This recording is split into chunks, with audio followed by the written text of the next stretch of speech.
Welcome to my channel, my name is Abhishek Verma. आज की ये वीडियो ऑब्जेक्शन हैंडलिंग टॉपिक के ऊपर होने वाली है। अगर आप सेल्स फील्ड में हैं, एफिलिएट मार्केटिंग में है, नेटवर्क मार्केटिंग में, तो आपको ये प्रॉब्लम बहुत सी आते होंगे, आपको भी बहुत सारे ऑब्जेक्शंस आते होंगे। सो आज की ये वीडियो एक ऐसे ऑब्जेक्शन पे होने वाली है जो बहुत ही कॉमन है।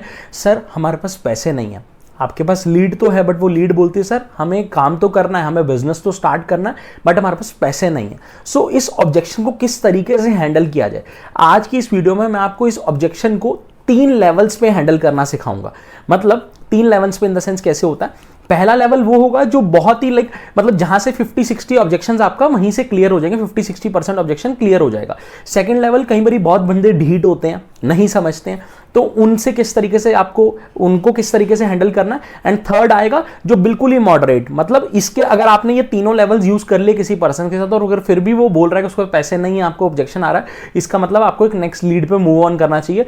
वो लीड नहीं इन्वेस्ट करेगी, ठीक है। मतलब वो कहते हैं वो लीड का माइंडसेट ही नहीं है, उस लीड का या तो माइंडसेट जॉब वाला हो गया, उसका माइंडसेट विदाउट फ्री की चीजों में होगा, ठीक है। सो अभी सबसे पहला लेवल क्या है मैं आपको क्लियर कर देता हूं। जैसे आपको किसी लीड ने बोला कि सर मेरे पास पैसे नहीं है। ज्यादातर स्टूडेंट्स होते हैं, हमारा जो टारगेट ऑडियंस होती है वो स्टूडेंट्स होते हैं या वो लोग होते हैं या तो जॉब डूइंग पर सबसे पहले आपको अपना टारगेट ऑडियंस भी चेक करना है। ऐसा ना हो कि आप टारगेट ऑडियंस एक 14, 15, 13, 14 साल के बच्चे को टारगेट कर रहे हो जिसके पास रियलिटी में पैसे नहीं है, मतलब वो अपने घर वालों को पर डिपेंड है। हाँ, एक 18-19 साल का बच्चा जो मतलब एक 18 साल की एज हो चुकी है, जिसके 12th पास कर चुका है, 11th कर चुका है, वो कोई ना कोई पॉकेट मनी है, वो सारी चीजें अरेंज कर लेगा। तो सबसे पहला ऑब्जेक्शन क्या है, जैसे उसने आपसे बोला कि सर मेरे पास पैसे नहीं है, तो आपने उसे इस तरीके से क्लियर करना। आपने उसे बोलना कि ब्रदर ठीक है, मैंने आपकी बात मान ली, डियर करके बात करते हो, ब्रदर सिस्टर जो भी, आप बोलोगे आपके पास पैसे आज नहीं है, मैं एग्री कर रहा हूं, बट मुझे ये बताओ आप मेरे पास 2 महीने पहले आए थे, तो क्या आपके पास 2 महीने पहले पैसे थे? मतलब पैसे नहीं है तभी तो काम करना है, पैसे होते तो काम ही क्यों करना होता। आप उसे इस तरीके से बोलोगे अगर पैसे आपके पास होते तो वो काम ही क्यों करना पड़ता। पैसे नहीं है तभी तो काम करना है, ठीक है ना। और आपके पास पैसे आज से 2 महीने पहले नहीं थे, तो इसकी क्या गारंटी कि 2 महीने आने वाले 2 महीने बाद होंगे। हाँ, अगर आप कोई ऐसा वर्क सोच रहे हो, आपके दिमाग में कोई ऐसी वर्क अपॉर्चुनिटी है जहां से आप पैसे अर्न कर सको, तो फिर वेल एंड गुड है। बट 99% लोग कहेंगे सर नहीं ऐसा कोई काम नहीं है, तो ऑब्वियसली पता मुझको पैसे नहीं है तभी तो पैसे काम करना है। और पैसे 2 महीने पहले भी नहीं थे, आज भी नहीं है, 2 महीने बाद भी नहीं होंगे। इसकी कोई श्योरिटी है, आप श्योरिटी दे सकते हो। वो कहेंगे नहीं सर श्योरिटी नहीं, तो कहो फिर अरेंज करो। आपको अरेंज करने पड़ेंगे। ऑब्वियसली बात है, जब भी हमें कोई काम स्टार्ट करना तो हमें पैसे अरेंज करने पड़ते। पैसे होते नहीं है हमारे पास, अगर पैसे होते तो हमें काम ही क्यों करना होता, ठीक है ना। हमें कोई सी भी चीज खरीदनी हो उसके लिए पैसे अरेंज करने पड़ते हैं। सो आप पैसे अरेंज करो, आपको स्किल सीखना है, आप अपने घर वालों से मांग सकते हो। अगर वो स्टूडेंट है तो आप उसे सिंपल बोल सकते हो कि अपने घर वालों को बताएं कि मुझे स्किल सीखने और मुझे उन स्किल्स के लिए पैसे चाहिए। अगर वो उनसे उल्टी सीधी चीजों के लिए पैसे ले सकता है ना, पार्टी करनी है, दोस्तों के साथ जाना है, घूमने जाना है, तो अपने मतलब पैसे ले सकता है। बट अगर स्किल्स के लिए तो पैसे मांगो, सिंपल सी चीज है। अब पहला लेवल तो यहां पर खत्म हो जाएगा। अगर एक पर्सन है 50-60% आपके ऑब्जेक्शंस यहीं पर फिनिश हो जाएंगे। बट अगर इसके बाद भी कोई पर्सन आता है जो बोलता है सर नहीं मैं तो नहीं ले सकता, तो उसको आप एक एग्जांपल दे सकते हो। वो लड़का है लड़की है, तो आप उससे सिर्फ इतनी सी बात बोलो कि मान के चलो आपका मोबाइल फोन आप यूज कर रहे हो, वो कहेगा हाँ ये किसने दिलवाया, वो कहेगा पेरेंट्स ने दिलवाया।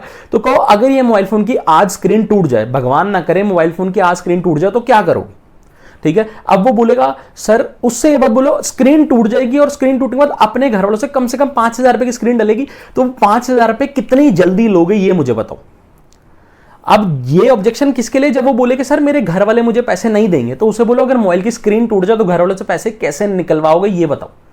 अब उसका आगे से आंसर क्या होगा, सर हाँ ठीक है मैं ना कोशिश करता हूं, मैं बात करता हूं। तो उसे बोलो हाँ 5,000 रुपए ले रहे हो, यहां पर तो फिर 3-4 हजार रुपए अपने स्किल्स के ऊपर लगाने हैं, जहां से आप अर्न ही करने वाले हो, जहां से आप कुछ सीखने वाले हो, आपको सर्टिफिकेट के कोर्सेज मिलने वाले हैं। सो उसे आप इस तरीके से बताओगे वो जरूर कर लेगा। ये सेकंड लेवल था। फर्स्ट लेवल मैंने आपको बता दिया कैसे करना है। सेकंड लेवल, इसके बाद भी कई लोग होते हैं नहीं सर, तो उससे आप एक थर्ड, ये एक्सट्रीम लेवल है, ये आपके ऊपर, आपको यूज करना नहीं करना। ये अगर आपको एक्सपीरियंस है आप देख के यूज कर सकते हो किस तरीके से यूज करना है। यहां पर आपकी लीड को बुरा भी लग सकता है, तो ये आपने चीज देख लेनी है क्योंकि ये आपके एक्सपीरियंस के हिसाब से। अब थर्ड लेवल आप उसे बोल सकते हो भगवान ना करे, वो कहे सर अभी मेरे पास पैसे नहीं है, मैं देखता हूं कब तक होंगे। उसे बोलो भगवान ना करे आप बीमार पड़ जाते हो, आपको हॉस्पिटल में जाते हो और आपसे डॉक्टर बोलता है कि आप इतने पैसे लाओ तभी आपका इलाज होगा, नहीं तो आप बीमार रहोगे। तो आप क्या बोलोगे डॉक्टर को, सर अभी रहने दो, अभी मैं अरेंज करूंगा तब इलाज करना, या उसी समय करोगे ये मुझे बताओ। सो अगर उसको आप एक इमरजेंसी मान रहे हो तो इसको भी एक इमरजेंसी मानो ना, क्योंकि आप जितना डिले कर रहे हो इन स्किल्स को सीखने में उतना ही आपका नुकसान हो रहा है। अगर आपने 1 महीने पहले स्टार्ट कर लिया तो अब तक आप कितना कुछ सीख चुके होते, ठीक है। तो शायद आप एक एलिजिबल हो गए होते, आप अर्निंग करना शुरू कर चुके होते। सो आप उसे इस तरीके से समझाओ, वो बिल्कुल समझेगा। अब मैंने आपको इसके अंदर एक ऑब्जेक्शन को किस तरीके से हैंडल करना है, पैसे नहीं है, उसके 3 लेवल समझा दिए मैंने आपको। सो अब आपको क्या करना है, इस चीजों को इंप्लीमेंट करना है। अपना टारगेट ऑडियंस चेक करो, अच्छे से चीज चेक करो, उससे अच्छे से बात करो, रिलेशन बिल्ड करो, ऐसा ऑब्जेक्शन कभी भी नहीं आएगा। और अगर इसके बाद भी कोई लीड बोलती है कि सर मेरे पास पैसे नहीं है, तो यार फिर आप उस लीड को छोड़ दो, बिकॉज उसका माइंडसेट ही इन्वेस्टमेंट वाला नहीं है, वो फ्री की चीजें ढूंढ रहे हैं, उसका माइंडसेट जॉब वाला है। तो फिर उस लीड के ऊपर टाइम वेस्ट करने का कोई फायदा नहीं है, और लीड जनरेट करो, सिंपल है, ठीक है। अगर आपको वीडियो अच्छा लगा तो इस वीडियो को लाइक कर सकते हो, मेरे चैनल को सब्सक्राइब कर दो और बेल नोटिफिकेशन को जरूर हिट कर दो, ताकि आपको मेरे आने वाले सभी वीडियोस की नोटिफिकेशन इसी तरीके से मिलती रहे। All the best, bye bye.